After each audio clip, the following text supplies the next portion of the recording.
কাউকে এমন ভাবে কষ্ট দিবেন না যে কষ্টের কথা ভেবে সে খাবারে বসে চোখের পানি ফেলে আপনার জন্য কান্না করে। এটা কিন্তু আল্লাহর কাছে কবুল হয়ে যাবে। খাবারে খেতে বসেও যারা ফুপিয়ে ফুপিয়ে আপনার কষ্টের কথাগুলো ভেবে কান্না করে, চোখের পানি দিয়ে তার খাবারটা ভিজে ফেলে, এদের দোয়া অবশ্যই কবুল হয়ে যায়, এর অভিশাপগুলো অবশ্যই কবুল হয়ে যায়। আপনি অনেক কষ্ট পাবেন।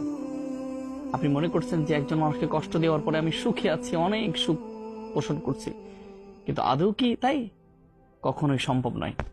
এজন্য আপনি একজন মানুষকে কষ্ট দিচ্ছেন, ঠিক আছে, কষ্ট অতটুকু দেন যতটুকু দিলে আপনি তার সমপরিমাণ কষ্ট নেওয়ার জন্য প্রস্তুত থাকবেন। এই জন্য কখনোই একজন মানুষকে অত কষ্ট দিবেন না যত কষ্ট দিলে সে আল্লাহর কাছে বলে দেয়।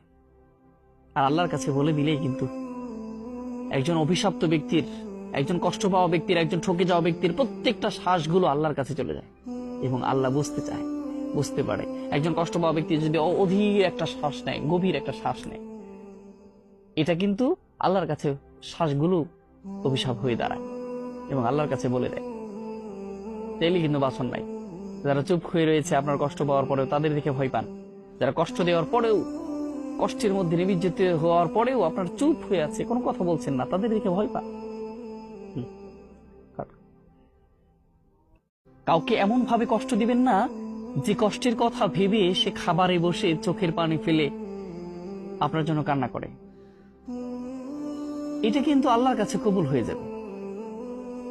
খাবারে খেতে বসেও যারা ফুপিয়ে ফুপিয়ে আপনার কষ্টের কথাগুলো ভেবে কান্না করে, চোখের পানি দিয়ে তার খাবারটা ভিজে ফেলে, এদের দোয়া অবশ্যই কবুল হয়ে যায়, এর অভিশাপগুলো অবশ্যই কবুল হয়ে যায়।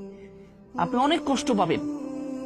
আপনি মনে করছেন যে একজন মানুষকে কষ্ট দেওয়ার পরে আমি সুখে আছি, অনেক সুখ পোষণ করছি, কিন্তু আদৌ কি তাই?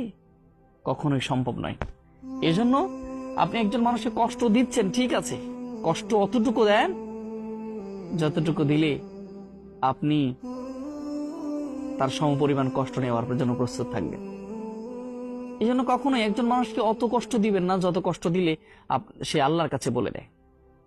আর আল্লাহর কাছে বলে দিলেই কিন্তু একজন অভিশপ্ত ব্যক্তির, একজন কষ্ট পাওয়া ব্যক্তির, একজন ঠকে যাওয়া ব্যক্তির প্রত্যেকটা শ্বাসগুলো আল্লাহর কাছে চলে যায় এবং আল্লাহ বুঝতে চায়, বুঝতে পারে। একজন কষ্ট পাওয়া ব্যক্তি যদি অধীর একটা শ্বাস নেয়, গভীর একটা শ্বাস নেয়, এটা কিন্তু আল্লাহর কাছে শ্বাসগুলো অভিশাপ হয়ে দাঁড়ায় এবং আল্লাহর কাছে বলে দেয়।